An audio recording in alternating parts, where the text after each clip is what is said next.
And what we're going to talk about today is another little mixer brush thing, but I think you're going to kind of understand how to do it already. And then I might have one little thing. There was something I thought of yesterday. I forgot what it was, but I might go over one more thing, but I think we'll pretty much be done with it on Monday. Yeah. Cool. Okay. So this here. This is your foliage brush. Yeah. Yeah. Now, did you also make a scatter brush Oh, so or like a, um leaf brush? you know what? I didn't. Yeah. No. I mean, you didn't have to, but I think it's a good thing. When you combine that with this, where you can kind of dance the leaves over it a little bit, and have those pick up the light maybe, and then go a little bit into shadow. It sort of breaks it up, like Mm-hmm. because what we always want to do, and I don't. It doesn't feel like it's all the same here, so that's good. Mm-hmm. But one of the main things you want to do whenever you're doing any of that kind of thing, you want to make sure that you're um, that it doesn't look like something repeating. Yeah, yeah. I mean, I was just doing a demo. I don't know, yesterday or the day before, I can't remember, over at the Willow Woods, right, for my Saturday class, and I'm looking at it when I got back here because I went over there, but it was freezing, so I drew over there for about, I don't know, an hour or something, and then I came back here, and then all of a sudden I look and I go, boom, boom, boom. There's 3 pine trees, boom, boom, boom, repeating. You know what I mean? And I Mm-hmm. drew that. That's not, you know what I mean?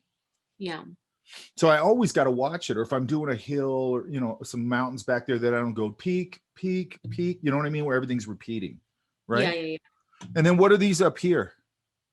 Uh, they were originally I made them clouds, but then I did an overlay and it looked really cool, so I did that. But I was thinking it could be like the like when there's a waterfall and you have all that like water condensation that comes Yes. up and it picks up light. Yeah. That's what I was kind of going for.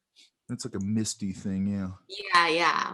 So what I'm trying, this is a nice little passage right there. What I'm trying to get to now, this late in the game, is that you're starting to realize now we have to start putting all these tools together, right? Mm-hmm.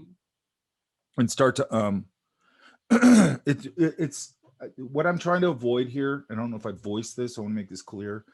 Whenever you're learning these Photoshop techniques, okay, and a lot of people call them tricks. I don't consider them tricks. I consider them techniques.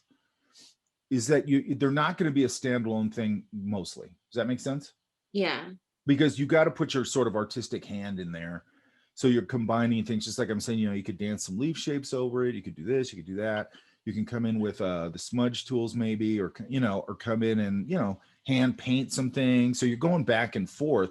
What I like about things like this is I could really quickly, like if I have this kind of environment where I have a lot of just general foliage, I can bam, bam, bam, I can knock that in, dance a couple of leaf shapes over it, smudge an edge, do this, boom, I got that done in 10 minutes. You know what I mean? Mm-hmm. And then I'm going to build into it and build it up, right?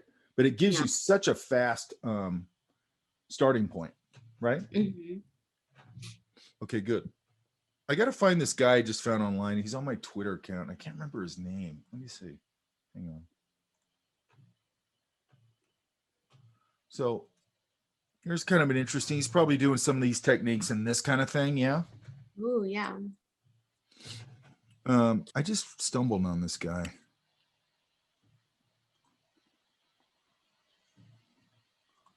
But he's probably doing a lot of this kind of stuff. He had a like this, right? I like his color schemes. Yeah. He has some stuff in here. I'm trying to find it. He has some stuff in here that to me is really interesting, like just from a creative standpoint. Mm-hmm. I can't find it. These are cool. Ooh, he did castle interior for Maleficent. I guess. I Oh my. I don't, I think he just popped up on my Twitter. I don't know how I found him. Because a lot, I mean, a lot of these guys I'll just find for student, as examples for things. But I like his stuff. Like a lot of concept people, I don't like their stuff because I feel like it all looks the same. Mm-hmm. But and there was something. Yeah, he does some pretty big movies and stuff. This is kind of interesting. You can see it. Look at, see this stuff out here. Mm-hmm. Like that's probably something like that because it feels like it was sort of pulled from something. Mm-hmm. And we've already talked about like Greg Rakowski and people like that. So Greg Rakowski is really painterly. That's sort of a different thing to me. And this guy's painterly too, but there's definitely a lot of sort of Photoshop things going on here. And then look, there's sort of this grisaille technique we've talked about, because look, see? Mm-hmm. Starts there, glazes color over it there, okay? So what I like about these is you can look at these and start to get a very high, a very advanced version of what we're talking about, yeah? Yeah. So you still need to have all your, God, I can't find that damn thing. See, there's like a lot of photo bashing probably going on in there, and probably mixer brushery stuff. Now, the reason, again, you need to know your fundamentals to do this kind of thing. Don't go and do what a lot of students do, where they go, oh, I learned photo bashing, now I've learned mixer brushes and this and that and the other. Now I'm just going to do that. It's like, that's not going to build a career. Does that make sense? Mm-hmm. Yeah. Yeah. Know your fundamentals. And yes, I know I'm a broken record on that. There was some stuff he did for Thor that I thought was really interesting. Oh, well, I can't find it. When I find it, I'll post it. Oh, well. Yeah, that'd be cool. At least I remember his name now. Okay, who else? Anybody? I just had a question on mine on how I could break up the leaf shapes more, because I tried to make it less uniform, but sometimes when I tried to smudge it out, here it got a little, yeah. Okay, this is another example of what I'm talking about. They're not too bad, actually. I think this down here looks cool. Like, okay, like these look pretty good. Yeah, that's your stamp brush, or your yeah, and then I smudged it out. Yeah, good. One thing I do is I'll go back in here. Like I have this little leaf brush, and I'll go, oops. I'll do two things. One of the things I like to do is go, well, some of this might come into the light. So I'll go a little hotter. And I'll dance, that's too hot. So let's keep it a little grayer. And I'll dance some of these and have them break the edge and have them go a little lighter or darker.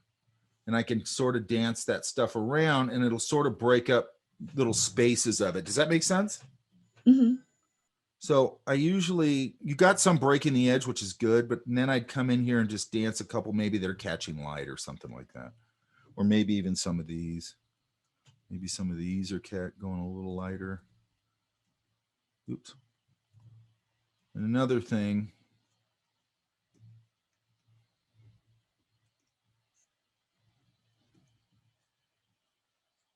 I like these little brown ones under there. So what we're doing is we're doing the same things we do with any kind of indication painting. We're sort of tricking the eye. Does that make sense? Yeah, that makes sense. So if I give you a little bit where it breaks it up, where your eye never lands on a pattern or anything, it's going to feel more random, okay? And then I also will do the opposite. We'll go here and maybe shape out some of this a little bit. But I mean, I think yours looks pretty good. You know, a little of that. Maybe I'll come in here. Hang on. Come in here and grab some of this. Some light in there. I might even make a brush that sort of feels like dappled light in here. Oh yeah, that'd be cool. Like a dappled light brush would be really handy. Look at this guy. I want to show you this guy. I always forget his name. But this guy, he paints in gouache, and then he brings that idea into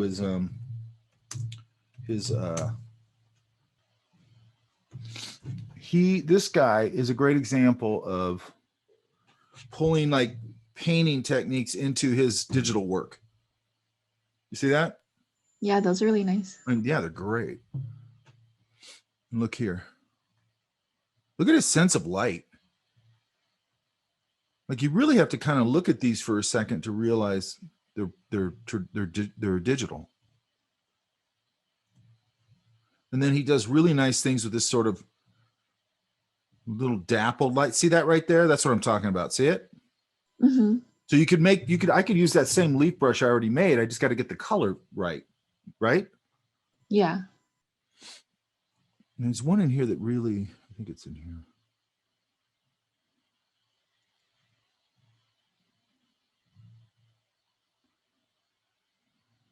Damn it, where is it?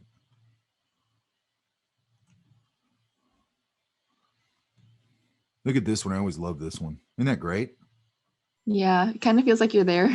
Yeah. And then look at this light up here, man. It's complex. Like that's the stuff right there. He's got a point source light. It's going slightly green on this corrugate metal. It's going slightly warm. It's going slightly cool, and it's super right on. Does that make sense? Mm-hmm. That you got to learn that about color. That's you got to learn that about color. If you want to get really good at painting, you got to understand temperature shifts and lighting, right? Yeah. I'm trying to find this. He had this one in here with this really great dappled light on it. I don't see it.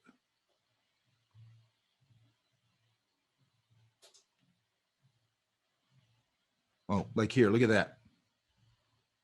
See it? Mm-hmm. So you could make a brush to do that, or you could just use your leaf brush and go a little bigger probably. And just nail that lighting. I don't know. But where he comes from, oh, there it is. This one I was looking for. See that dappled light? Yeah. And then look at it on the truck. Isn't that cool? Yeah, that's really cool. It's something I don't see enough. It's like that dappled light when you're under a canopy of trees. It's really gives you a nice pop of warmth in there, and you can pop it into all those cools because you're getting all this. Because look at the road. See how cool it is? Mm-hmm. And then the truck too, it even cools off right there. So it really pops that warmth next to it. The whole truck is pretty cooled off. And then he just gives you those pops on there. It's really nice. But this is his Instagram. These are all gouache. Yeah. Mm-hmm. So that's why he knows color so well. Because look at, these are all traditional. It's great stuff, by the way. Here's a couple of process videos on here if you're interested in that. But if you're going out and doing this, you need to go out and do that. That's how you understand light. Does that make sense? Mm-hmm. And color. Like if you're going to sit in a theoretical classroom, you need to do that for color theory, but you need to get out and apply it in the real world. Yeah? Yeah. Otherwise, I just don't think you know anything about light if you don't do that. Really cool. Anyway. Tommy Kim is his name. Okay, who else? Oh, wait, did that answer that? Yes, thank you. Okay. And also what you said, I might go and smudge a brush. I might go in and paint a few things in. I might go, I'm just breaking it up. What I'm looking to do is just when and then I'll flip it, and go, okay, does it look, because once I flip it, I'll kind of see it more abstractly a little bit. And once I flip it, then I can look at it and go, okay, is it working? That's what it'll tell me for sure, right? Okay, yeah. So let's flip it.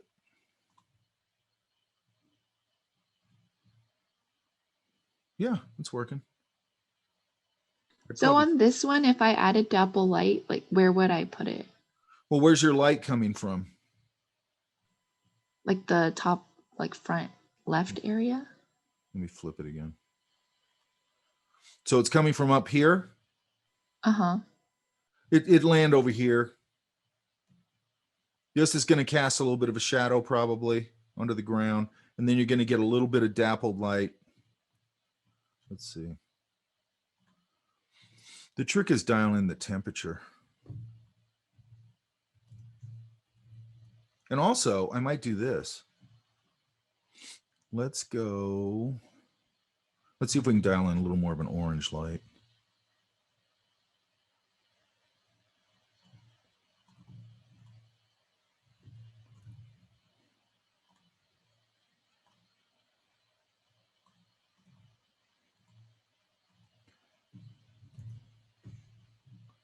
It's not quite exact. Let's do this too. Let's cool this out. So I'm going to grab some kind of, let's see what this does. Even that kind of works. Yeah, like that. See that? Oh, yeah. Uh-huh. Okay, now what I was going to say is, Now this is just a sort of a, you know, some of it would even hit here, but I'd have to dial that in a little more because it's going to react a little different on the green. But I do want some of that in there, so I'm just going to half-ass it here. I would actually dial this in a little more. And then as it gets on here, I'd have to dial that. That on the ground, it's working pretty good. Here, I'd have to dial it in a little more. Does that make sense? Yeah. And then, and I don't need to do it, but what I thought I was going to do is if I used my leaf brush, so a little bit on there, that's not too bad. Yeah, that's not too bad. So we start, and then if I'm going to do that, then, okay, so now what we're talking about is now we've started to establish there's some warm light coming in here, right? Yeah. So now I got to go, and now this brush will probably work good for this. Let me get a stylus.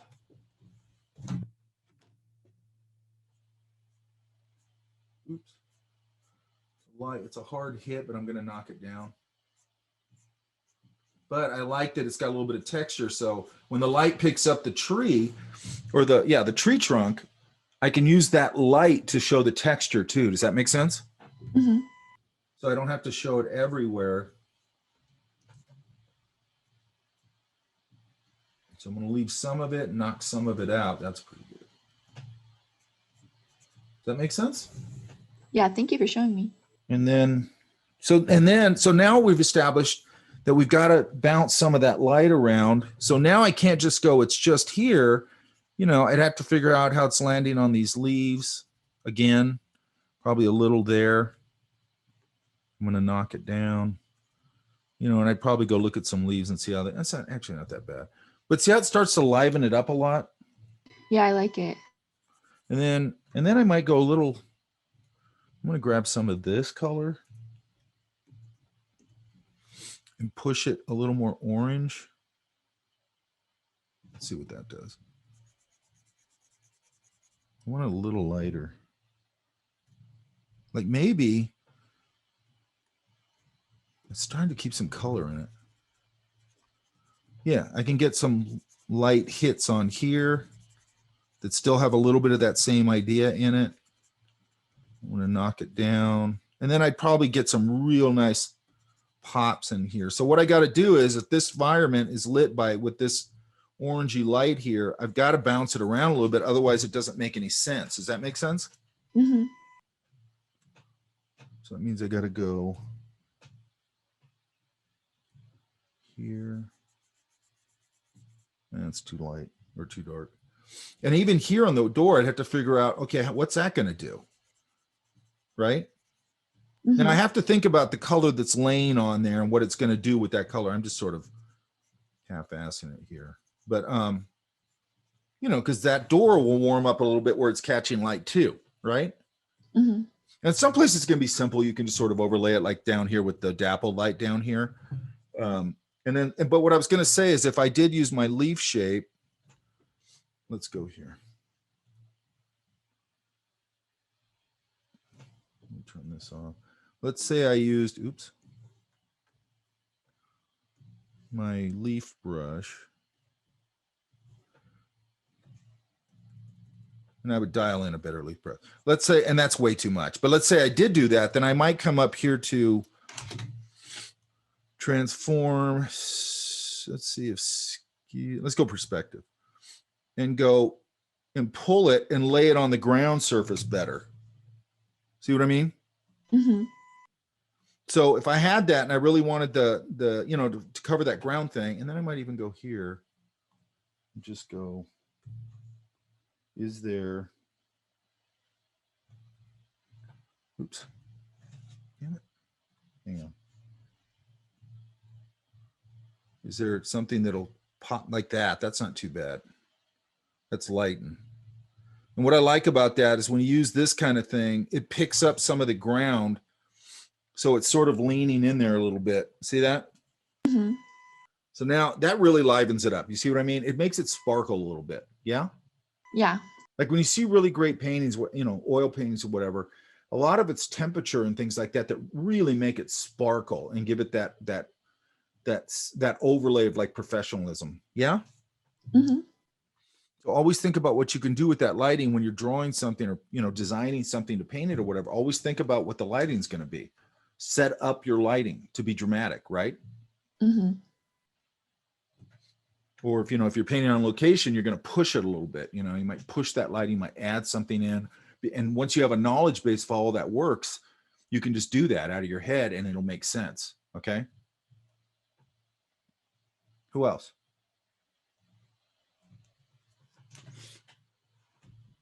Nobody? Everybody okay?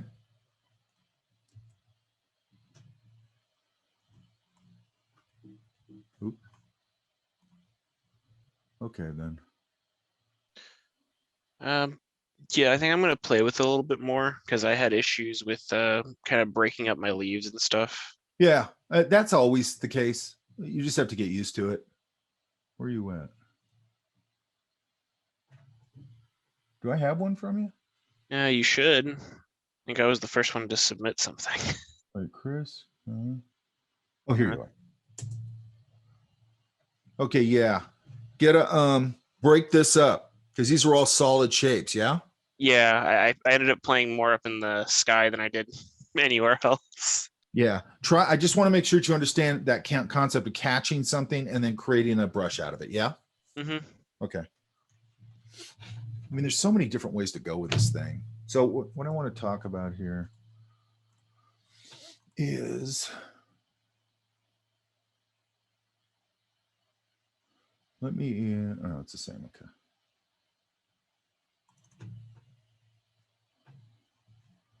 Is now, speaking of kind of what we just talked about, I've got these two images. Here's one. So what I did here was I used the object selection tool. It's on white, okay? But the problem with this kind of thing is if I composite him in, he's clearly composited. Does that make sense? Actually, that's even when I've already done a little bit to him. He actually looks like that. Does that make sense? Mm-hmm. Now, what I'm going to want you to do is we're going to start putting this guy into this environment. One of the things I'm looking at is, for one thing, let's do adjustment layer, and we go to levels. That way, I want to try and do most of this non-destructively. And I'm going to go, well, he's too light. Oops, I'm on the wrong layer. Hang on. Actually, I'm not on the wrong layer.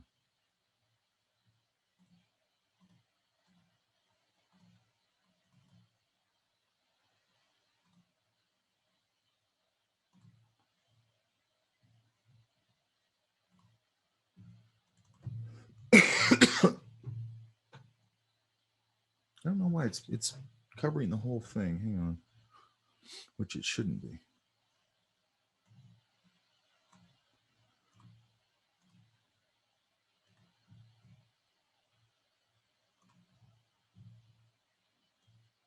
I've got something set wrong on here, so I'll figure that out later. So let's just go. That's really weird. Why is that doing that? Hang on. It's doing the whole background, which doesn't make any sense. Okay. We'll figure that out later. Oh, wait a minute. No, that's not it. I'm just going to go directly on the dog here. Try and use your over your adjustment layers. I don't know what's going on with mine. No, okay, so first off, this dog is just too brightly lit, correct? Yes? Mm-hmm. And now, hopefully my whole computer's not offset. Okay. Another thing is whenever you do this, you separate something, you're going to get this really hard edge. Does that make sense? Yep. So I'm going to come in here and go color mixer. And I don't know which one I want to pick here. That one doesn't want to be a mixer brush. Let's do this again. I got to find one that wants to be a mixer brush.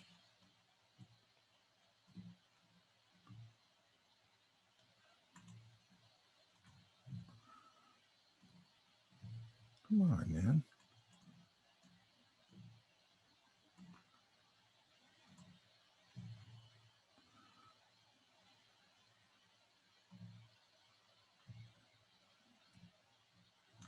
So a lot of these are grep brushes and they don't want to be mixer brushes. So I've got to find one. That one does. Okay. So let's see what we got here then. I'm going to go sample all layers. Actually, not yet. I'm going to go wet. I don't want too much wet. I'm going to go make it a clear brush. And I'm on top of this layer, so I am going to go sample all layers. And what I'm going to do here is I'm going to start pulling really subtly and pick a good brush for this. And I'm going to start dancing.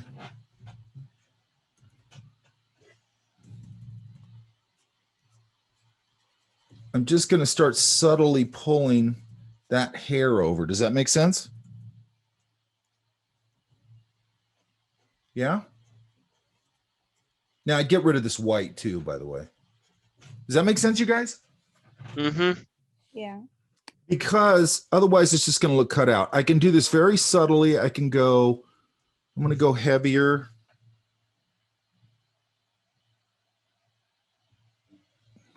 Hang on.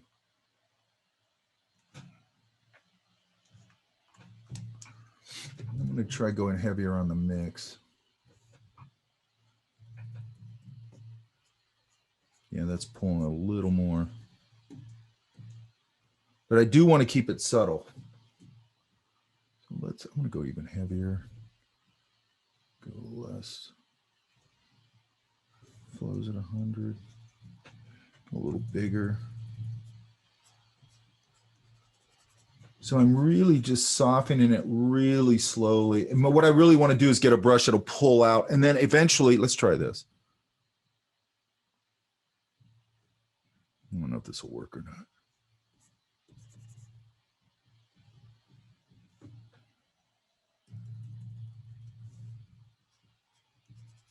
What's now going? Hang on. Wet. Let's put more wet into it.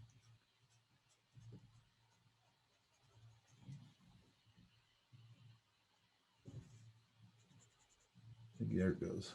So now when I get enough of this done, I'm going to come in here with a little more pointed brush and I'm going to pull out a few individual hairs and things. I'm going to push the mix down again. There it goes. And I'll pull out a few individuals. I don't want to pull out a whole bunch of individual hairs all over the place. Does that make sense? Yeah? Mm-hmm. Now, let's go. So that concept makes sense, right? That we got to sort of pull out edges and things like that. So it feels like it's the fur's laying over the background, correct? Yep. And also I get rid of this white. And let's go. I'm going to see if I can do this. I'm going to pick up.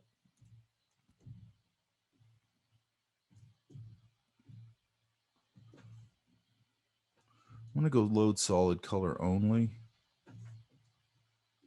There.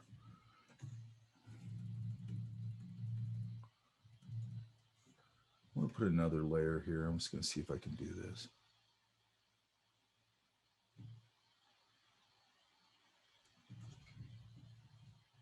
I don't want to sample all layers right now. And what I'm going to do here is I'll get a light mix. And I'm going to, again, half-ass this because I have to do it quickly. And I'm going to sort of start to mix some of this in. So I got a really wet mix, which I don't want. So now I get a little more color. And what I'm going to start to do is start to work this in to places. This is a very lit environment, correct? Yeah. So what I want to start doing is going where he's going to get, especially because it's such a light dog. And again, I'm half-assing this. I want to get, what you want to do is you want to build a nice mix in here that's blending into your fur very subtly. And I can also kind of mix it into that fur a little bit.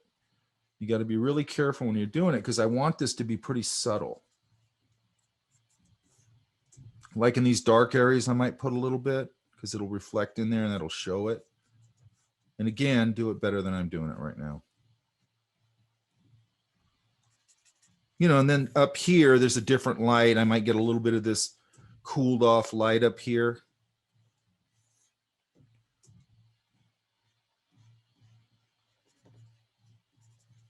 And it's going to be really subtle. I just smeared it right there. Does that make sense? Yeah. Mhm.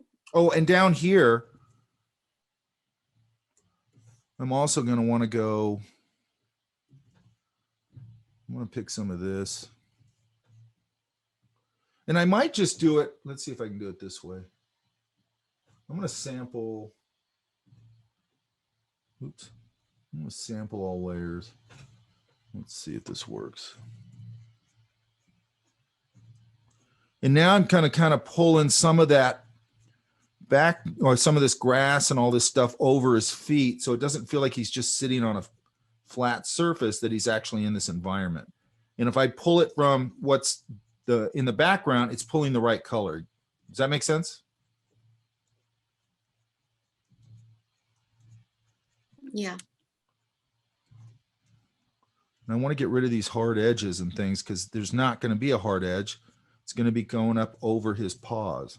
And what I'm doing is I'm on the layer with the dog in this case, but I'm telling it to sample all layers, so it's pulling that in front of it, or it's actually just pulling it into it.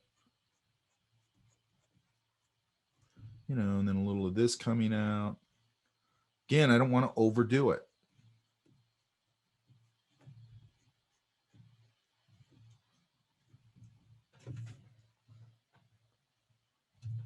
And like right here, this is what I do when I back off. I go, man, right here, it just needs some work.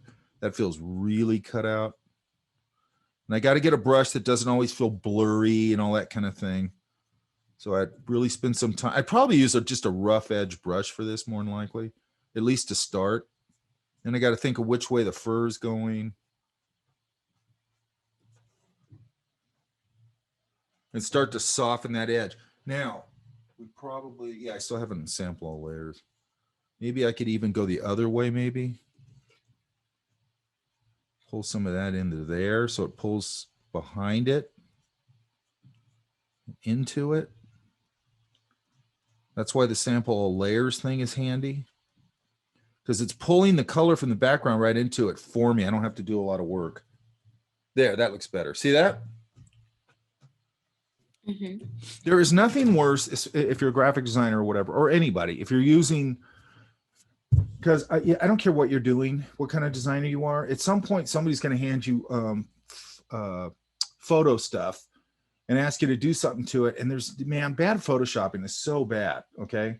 And one of the main things that people do is they cut things out and paste it into an environment with no thought to the lighting. Because you might do this with a concept painting. You might go pull some sort of reference for a crowd or something in a scene or whatever, and just sort of use your object selection tool, grab that crowd, pop it in there. But then you got to do things like this to work it into the environment. Does that make sense? Yeah. And you can see how effective it is, even though I'm just doing this really fast, right there, where now that's starting to feel more integrated into the background. So what I just figured out is that pulling some of that color in there and breaking it up really helps a lot. Yeah? Yeah. Okay, now another thing. Let's try this. I think we talked about this a little bit, but I'm going to talk about it again.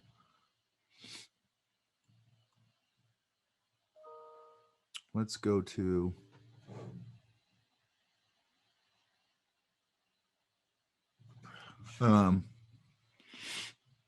let's go to,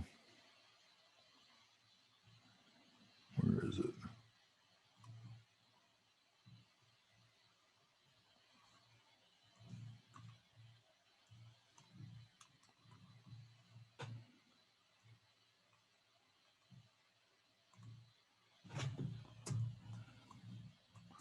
You can see where I pulled that in right there, by the way.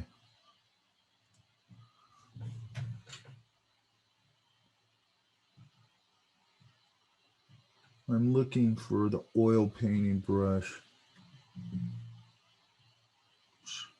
That was right there. Hang on.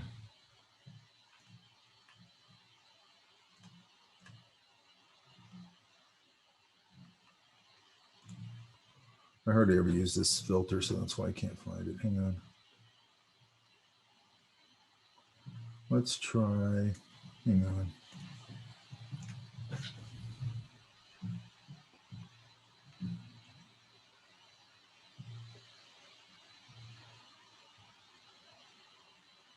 Here it is, oil paint.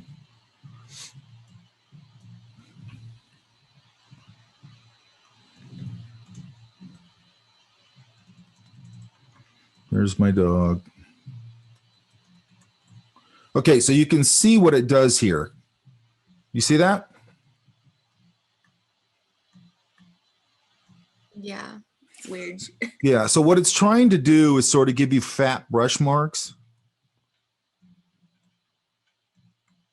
And it's usually I can dial it in where it feels okay.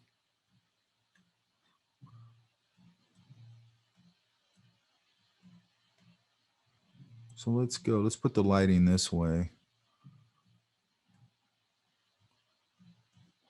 Usually I do this with this lion image I have, and it works pretty good. So let's just say, because I'll pull up a different one here in a minute.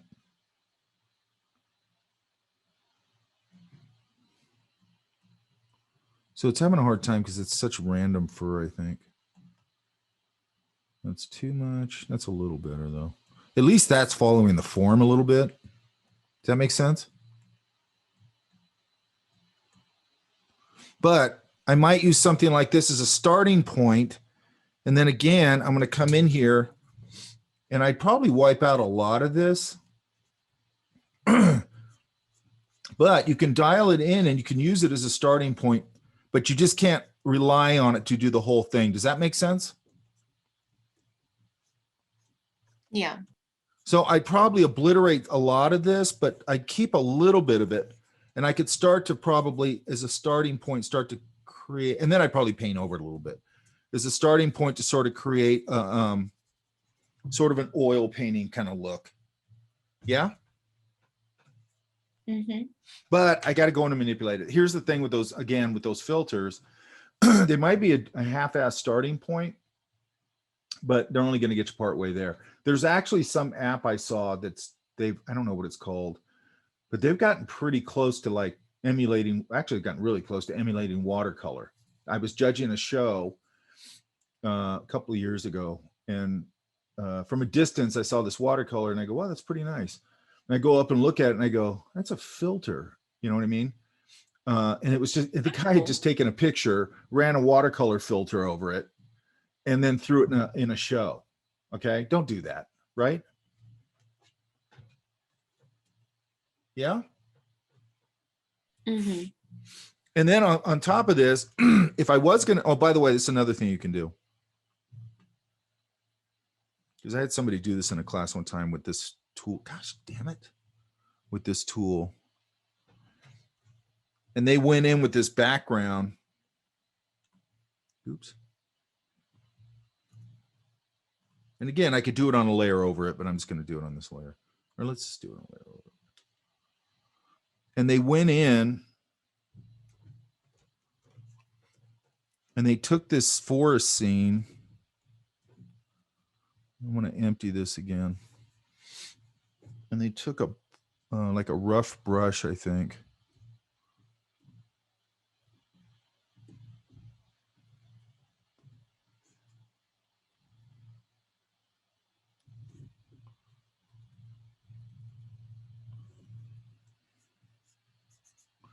And they sort of went in on the edges and things, and they sort of blurred, you know, not blurred it, but came in and really thought about the edges. They make the whole thing look like an oil painting.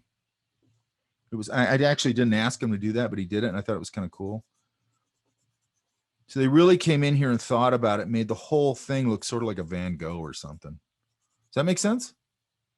That's neat. And again, you might use something like that. The reason I'm saying is not so to go, and that's way sloppy, the one I just did. But you might do it like, if you look at like certain, you might do it as a starting point to sort of grab some reference and go, well, it's not quite fitting into my painterly look, and pop that in there and sort of go in and sort of soften some edges so it starts to fit the look of your design painting or whatever. So it so you can get to it quicker. Does that make sense? Yeah. And if you look at like Ryan Church, because he does it a lot, or a lot of these people, like we were looking at that guy earlier that did all that concept work. I was talking about Thor and all that. He's pulling reference and all that kind of thing, but he's putting it all together where it looks, pretty painterly, right? Right. And the reason you're doing that, again, is because that's a time saver. Those are design paintings. They're designed to just get the message across and communicate the idea of lighting, action, staging, whatever it is for a movie or something like that. Okay. So that kind of thing to me is fair game because the time frames are so fast and it accomplishes the goal. But would that work in a book for a book illustration? I don't think so. Right. Mm-hmm. So know the difference between design painting and, illustrative painting or whatever you want to call it. Okay. Any questions on this? Because I want you to do this. Yes. Yeah. So one of the things that I think is really cool about this tool is to pull subtle lighting into things, and again, to composite things together. I can really manipulate the edges and all that stuff. So I can really, and this dog still feels too light to me. And then I'd probably put some of this dappled light. I'd probably sample some of this maybe and see. That's actually going to change color right here. If you can figure that out, that's a different conversation. And it's a little better.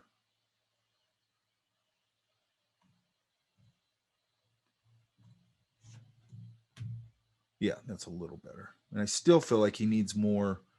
I probably might even come in and sample, like, just like we just did with your sampling tool. I'd probably sample some of this or something back here, and then probably maybe put it here in front of him right here. That way I don't see so much of the bottom of him. Does that make sense? Mm-hmm. So I'd probably grab some of that and just stamp it pink right there. And maybe even sample this, this here. Yeah, I'm getting a lot of emails. Whatever. But I'm going to give you both of these files. If you want to use something else, you can. I would also use,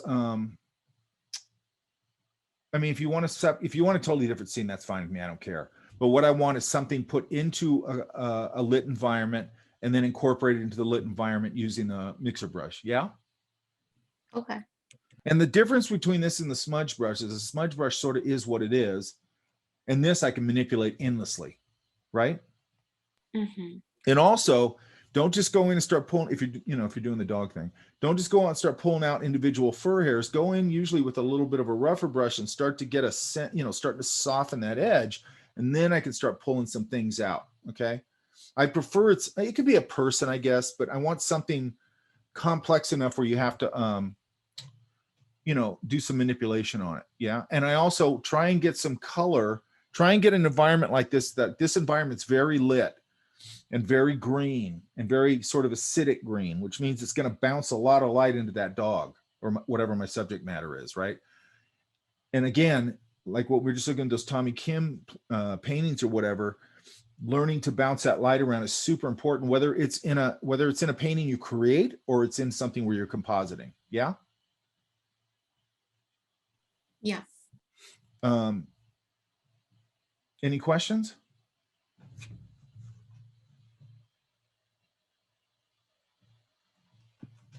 None?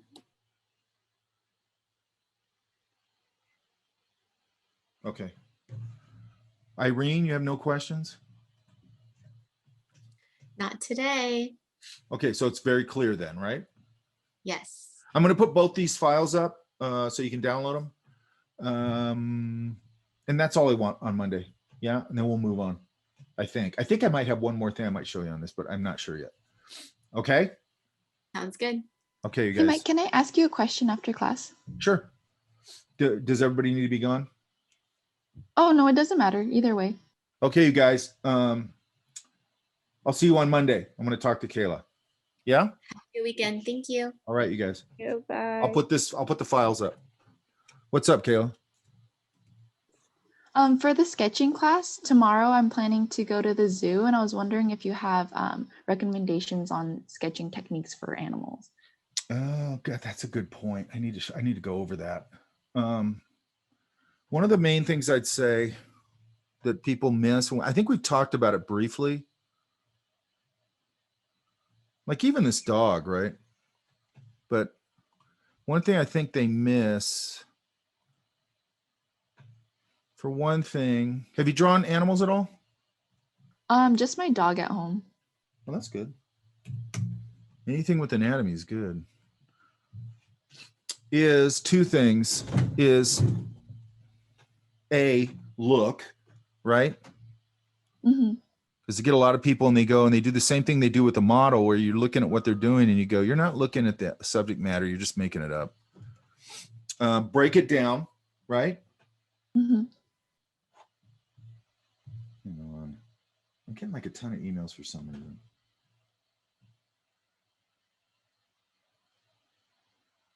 Yeah, I know that. Okay, whatever. Break these things down, whatever kind of animal it is. And obviously I'm just going to make this up, so it's not any specific animal. Find the basic forms. One of the things I always talk about is like when I was drawing giraffes over there, there was, you get this sort of triangular head shape, right? Mm-hmm. That's exaggerated, obviously. And then the long neck, right? Yeah. But for some reason, very clearly, because I'm trying to make things connect. Does that make sense? Mm-hmm. And then I noticed that they, because they have a hump right there. Yeah. Mm-hmm. But I noticed there's a tilted box here, and I'm off here because I haven't drawn them in a long time. And that tilted box connected this shoulder to the chest area. Does that make sense? Yeah. Now, the other thing is when I start, and then, watch these legs, what are they doing? And another thing is, how do these legs, let's get a different shape. So how did so like a, horse-like thing, maybe a zebra or whatever, find that basic form.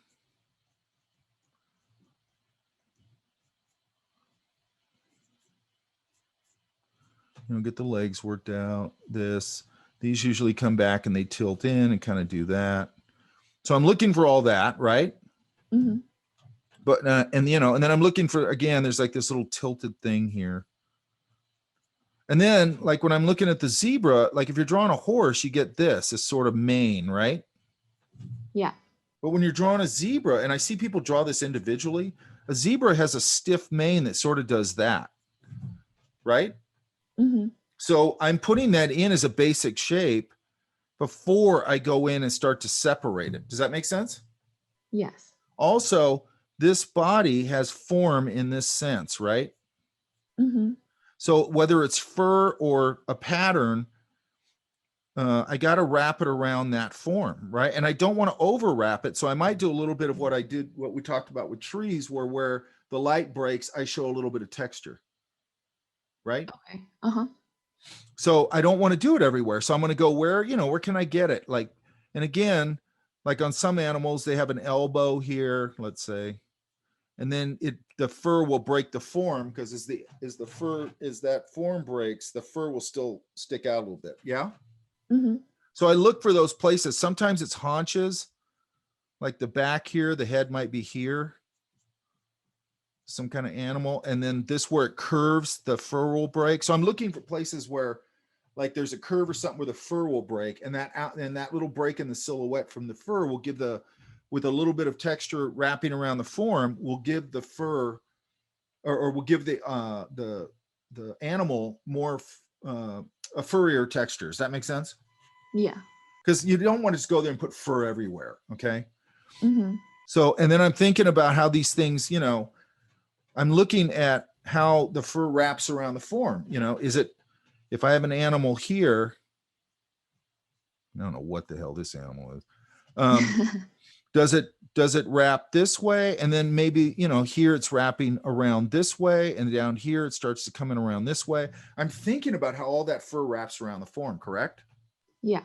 Now on a zebra, another thing is transitions.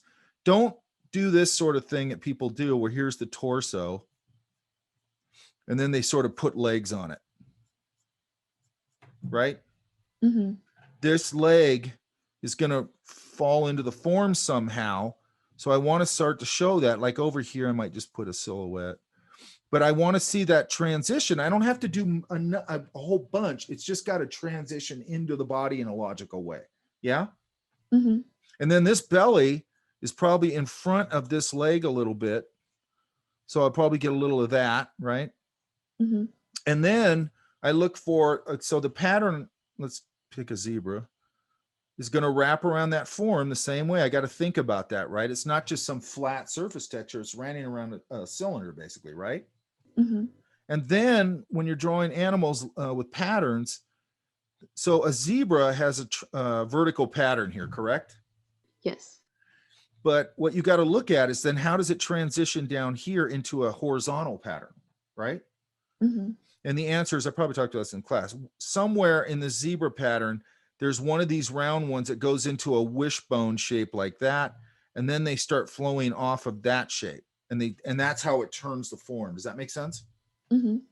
Like look for it on anything with a pattern. When you go in and if you're doing like entertainment design, you're doing creature design, if you're going to put a pattern on it, you got to think about those things. Otherwise, it's never going to be a believable zoological type creature, right? Yeah, that makes sense. And people do not do it. What they do is they do this Dr. Seuss thing.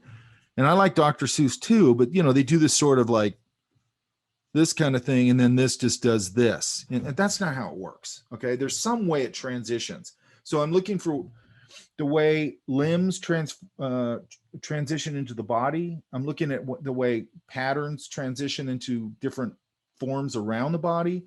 And I'm looking at the way the texture or the fur wraps around it. Some things have more coarse fur, like a warthog. You can show it a little more. I have an old drawing from there that actually explained that, but I don't have it here. And then first off, the overall basic form breakdown, right? Okay. That's the first, this basic shape idea, like we started with here. Mm-hmm. Yeah. And make is sense? it best to just use pencil after, because we went into like planes and like went to Viscom stuff, but since they're You can animals, use is pencil, it it's fine. okay? I think for look in that class. By the way, did you get the video I put up yesterday? I haven't checked. Okay, I put a video up yesterday of what I was talking about stylizing on location. Okay, I'll Okay. check it out. I just put that up. There's a discussion around that. It's about an hour and a half. I went over to the Willow Woods by here and just did a demo. Okay. Everything's pretty wide open now. I think you should use the materials you want to use at this point. Yeah. Okay. Now, a lot of times when I go to the zoo, or I probably said this, I like pencil for organic forms. Yeah. Doesn't mean you have to. I used to go to the zoo and draw a pen all the time. But the pencil is just so painterly and organic. You know what I mean? Mm-hmm. Plus I can smudge them and I can do all this different things. Did you get I put up a sketchbook series on there. Did you see that? If you posted it around the same time as the other one, I haven't looked yet. Okay. I'll make sure it's up there. You should take a look at that. It's really an interesting series. They're talking to a lot of interesting artists. Some of them are, concept artists, Gregory Manchess. I really like the one of Gregory Manchess. And it's a pretty good deep dive. I think it's somewhere between 25 minutes and a half an hour on each person. And they just show their sketchbooks. They talk about their point of view about it. They do a drawing. They talk about the materials they're using. It's really interesting. Okay. Okay, yeah, I'll check it out. I did put it up because actually I put it up. One of the ones I suggested because it related to what we talked about on Saturday was there's a guy who you'll see it on there. There's a guy who does a gouache sketch but the way he builds the gouache sketch is exactly how we talked about the melted line with the eye sockets and all that. Oh yeah. Uh-huh. He does the exact same thing. Okay, cool. Only with gouache. So, and then there's a lot of things in there, and I just found it that relate to what we've been talking about in class. They talk about a lot of stuff that we talk about in class, which is interesting, from their own point of view, which is also interesting, right? Mm-hmm. I mean, they got Ian McCaig in there. If you can tolerate Ian McCaig's obnoxiousness, but he's a really good artist. Gregory Mancha. I mean, just a bunch of them. Probably some that I don't even know, right? Uh-huh. Okay, does that answer that? Yes, thank you. Okay. Also, I was researching the faculty at San Jose State. Oh, good. And I didn't was know looking if at that too, actually. Okay. Have you heard of like John Clapp or David Yee? They're in the animation and illustration program there. What have they done? I think David Yee says he's worked on like some of the George Lucas like Star Wars films. Okay, so I'd go in. Could you send me those names? Oh yeah, uh-huh. Send me those names because I love researching anyway. Yeah, send me those names. I'll take a look. That sounds promising. Yeah. Okay. And Yeah. that's at San Jose. Okay. Actually, that makes sense because Lucasfilm is in the Bay Area. Mm-hmm. Okay, I was looking at it myself, but I gotta still deep dive on it. But I want to look up those two people and see what they did. And they're in the animation program? Yeah, the major is like animation / illustration, so they kind of put it together. Well, that makes sense. I don't know. What do you want to do? When I was talking with you and being in your classes, I was thinking about doing illustration, but I still like entertainment art, like storyboarding and concept art. So yeah, I mean, what I would say with that, and I probably already said this, is I think when you mix up those two ideas, you really have something powerful. Mm-hmm. When I see these programs that are just so entertainment centric, I feel like it's less powerful. Does that make sense? Because I feel like they're not pulling really any influences from anywhere. They're in this blinders on ecosystem of, and a lot of it's just fanboyism. And I'd argue you're not going to probably end up being a very sophisticated designer if you're a big fanboy. Does that make sense? Yeah. Uh-huh. And I look at entertainment design. I was talking about this, I don't know, maybe it was Saturday, where I'm going, look, I'm not knocking it. The part of entertainment design that's interesting to me is the design part. Does that make sense? Mm-hmm. Not the like, ew, it's Captain America. Who cares? You know what I mean? Mm-hmm. Also, I was in one of their meetings when they're talking to the art students, and I kind of wanted to know your opinion. Like if I go to San Jose, they have like a pretty structured art program where whenever you pick a track, they have like the classes you need to take, and even being a transfer, it'll take you like 4 years because they want you to take all these art classes. Do they have that on their website? I think they have like their pathways, but yeah, that's what they said. Like even if you're a transfer, you're almost like a freshman again in art classes. I don't like that. Yeah, I was wondering what your opinion on that is. Well, what about your GE? Does that all apply? Yeah, the GEs are fine. Like I don't have to you don't have to go and take basic drawing again, right?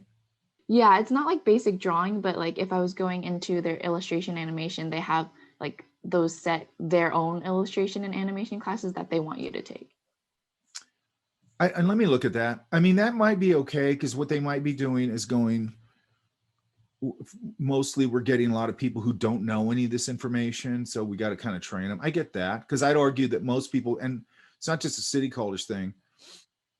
I'd argue that most people coming out of colleges in general, city colleges, state colleges, and universities are usually, not always, but usually are coming from a pretty weak fundamental background. Does that make sense? Yeah. Uh-huh. Now you shouldn't be because we push fundamentals like crazy, but most of them don't. Okay, so they'll get students. I had a person I hired from UCI, right?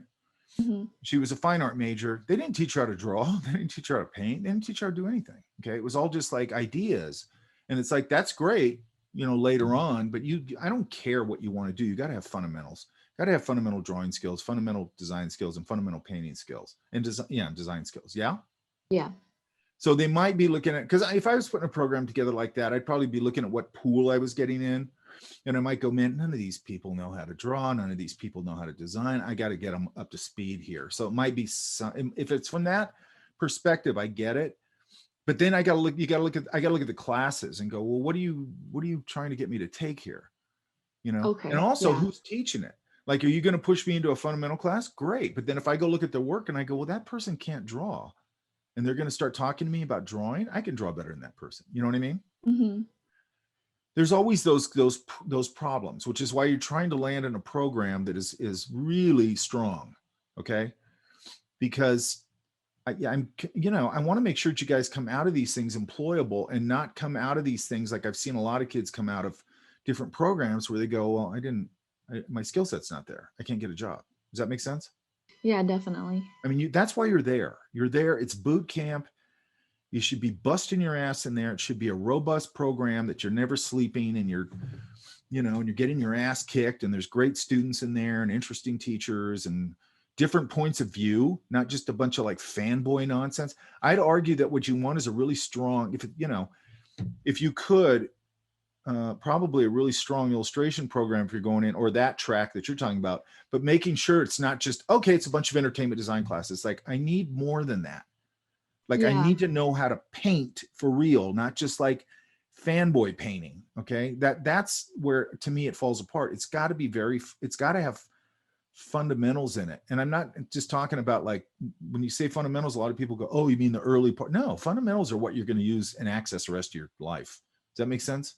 Mm-hmm. What are we talking about here? We're talking about edges. We're talking about color. We're talking about temperature. We're talking about bounce slide. All those things, to me, are basically fundamental ideas. Now, they get more and more ramped up as you start talking about temperature and bounce light and all that stuff, but it's light, it's painting, it's edges, it's brush control. It's all that stuff that, to me, is fundamentals. Yeah. Mm-hmm.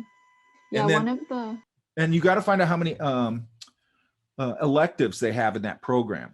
When I was at Art Center, the illustration program, I think, had the most electives. Okay.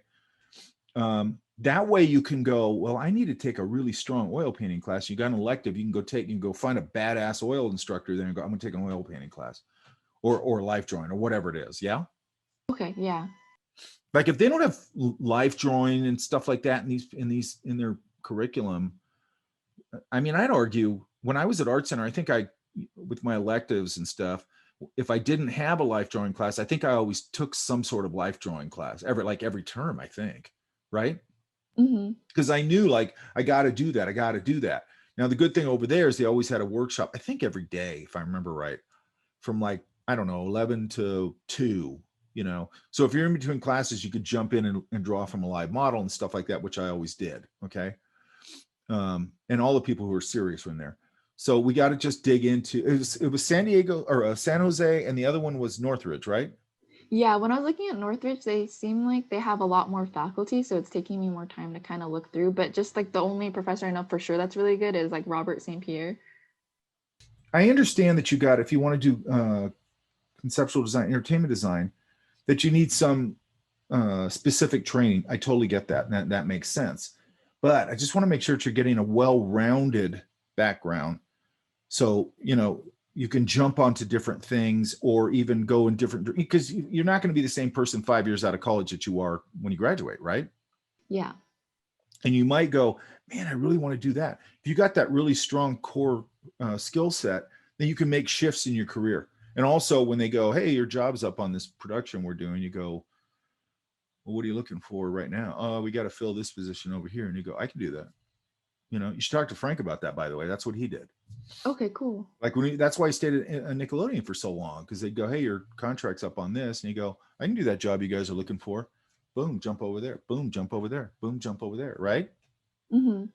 So I just want to make sure it's a very fun. And I also think just for your own personal satisfaction.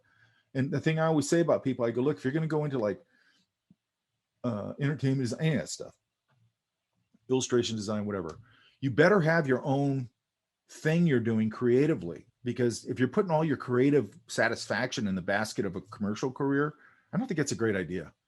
Does that make sense? Mm-hmm. Yeah. And also whatever you're doing in your personal life is going to feed your career. So maybe you're going out and plein air painting. Maybe you're in a sketchbook all the time and you're document, basically sketchbooks are like diaries, like we're talking about on Saturday, and all that sort of thing. That's personal stuff, but it's also pulling into your career, and it's also giving you some personal satisfaction outside of your career. And also it might be another career that you're doing, like Brittany Lee over at Disney is doing all this other stuff outside of her monster career. Disney's a lot of them now that are doing that. And I think you want to have those opportunities to go, man, I like all this stuff, but somebody just came to me about doing a children's book and that really appeals to me. And it's all traditional. And yeah, I want to do that. You know what I mean? Yeah, at San Jose, they also have an industrial design really? major. So I thought that'd be cool to take like electives in that if I could. Yes. I think that industrial design, here's why I think that's so important. Part of it is sort of I think you're understanding what the difference between the Viscom skill set and the kind of illustrative drawing skill set is now, right? Yeah, and I definitely like mixing them. Yeah, but you need to mix them if you want to have a commercial career and you're going to go in and do like film or whatever. Most of what you see in the drawing and stuff like that, not all of it, but a lot of it that you see in the drawing, if you're noticing it now, in entertainment design is Viscom, correct? Yeah. That came out of industrial design. Here's the other thing about industrial design. If you can get in there and get your hands dirty a little bit, it's also everything in Viscom is going to be built in the real world. So it teaches you a real world design skill set. Does that make sense? Mm-hmm. So you're going, it's not just like, hey, I'm making pretty pictures. Those pretty pictures, like in toy design, when I was doing that has to be manufactured. It has to hit the budget. It has to hit the demographic. It has to be appealing. It has a lot of overlay on it. Does that make sense? Yes. Uh-huh. So, the more you got a real, and then in a movie, it's the same thing. Like people go, oh, it's a movie. They can make anything happen. No, the model department's got to model that. And if that stuff isn't modelable, if it doesn't move right, you didn't really think it through, they're going to go, that person's designs don't work. And I got to fix them all the time. Get rid of him or her. Right. Mm-hmm. Real world design thinking. Yeah. Yeah. Okay. Did I answer the zoo stuff? Yes. Thanks so much for your input. I appreciate it. Okay. I'll take a look. I just got to get a little bit of time put aside. And then I'll take a look at San Jose again. Yeah.